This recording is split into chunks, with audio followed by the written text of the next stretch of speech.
Good morning, all, and on this very overcast and dull day here in Dublin, I thought I would talk about the situation between Ireland, or the average Irish person anyway, and Brexit, the British decision to leave the European Union. It's coming up to the 10-year anniversary of Brexit now. We're only a few days shy of it, and the situation in the last 10 years has been quite interesting. Now, I'm not going to go into the ins and outs of why the British decided to leave the European Union, because you can see loads of videos on that online, and I'm not going to go into a whole rant about why it was and wasn't such a good idea. I'm just focusing here on how the Irish responded to Brexit and what our main focus was. Our neighbours' decision to leave the European Union was completely up to them, and was done for whatever reasons they decided at the time. So whether or not that was a good idea is really up to themselves to decide. So I'm not here for that. What I am here for is to show how we responded to it, and how we responded to it, how we continue to respond to it, and the sentiments in Ireland at the time. Now, I will be doing other videos in the next couple of days on the post-Brexit situation, and also another one on what the situation is today. But at the time, Brexit came as a complete shock to us. When David Cameron announced that he was going to have a referendum deciding whether or not the UK should remain in or leave the European Union, one of the first people to basically get on the phone to him to advise him on it was the Irish Taoiseach at the time, Enda Kenny. Mr. Kenny basically advised him that this idea of a referendum was not a particularly good idea. Now, you have to understand that here in Ireland we change our constitution. We've a written constitution, and we change it via referendum. So referendums are quite common here. We tend to have one on average every 2 to 3 years. We initially were particularly bad at doing referendums, but we've gotten quite good at it down through the last couple of decades. And one of the key points of referendums in Ireland is that they are apolitical. The referendums are decided upon by the government. They decide what's going to be voted on, and then the whole process then is handed over to a commission, which produces all the literature, creates all of the suggestions, and informs the public as to what is actually being voted on and what the consequences of it might be. On the whole, Irish politicians stay out of it.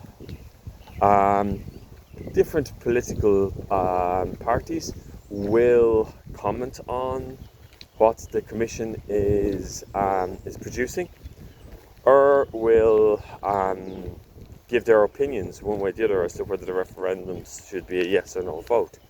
But they don't get involved to the same extent as what happened in the Brexit referendum, where it became a political football.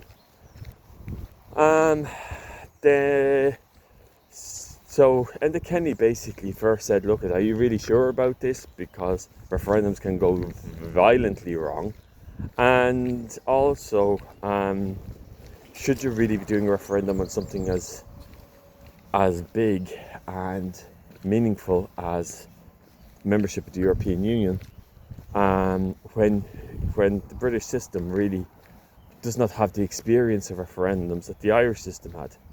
Of course, his concerns were largely ignored, as we know.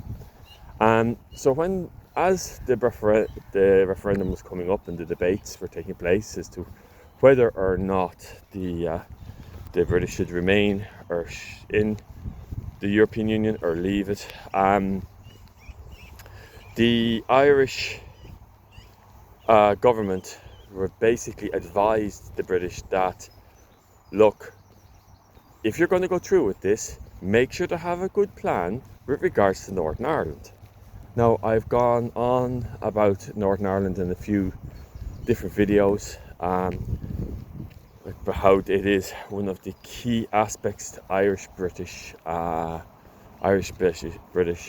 foreign affairs, that it is the origins of Northern Ireland in a very brief way anyway. It's much more complicated than that. And my personal experience as an Irishman growing up during the time of the Troubles, and that the key element to all of this though is that Northern Ireland is super important to us, and the Troubles, which was a sectarian conflicts that lasted 30 years in Northern Ireland from the 1960s to the 1990s, was a traumatic experience that we're still working our way through, particularly people of my generation and older. So making sure that Northern Ireland remained safe, remained quiet, that the Troubles didn't restart, was a huge priority for the Irish government. Everything else with regards to economics, cultural ties, etc., all of these could be worked out.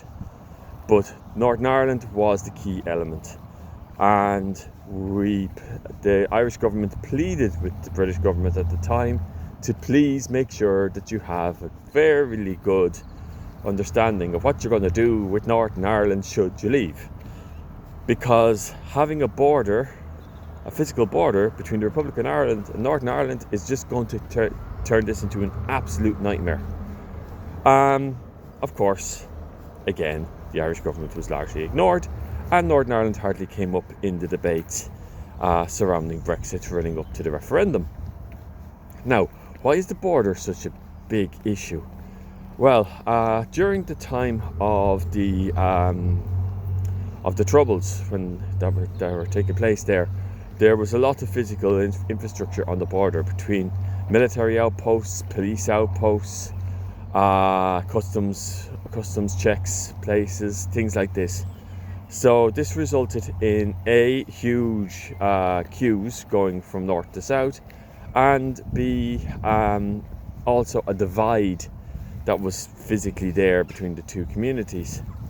Now, for the Unionist population in Northern Ireland, this is largely considered to be perfectly okay, because it means that the Republic is more cut off from Northern Ireland itself. But for the nationalist community, this was a huge issue because, again, for the same reason, they were cut off from everybody else.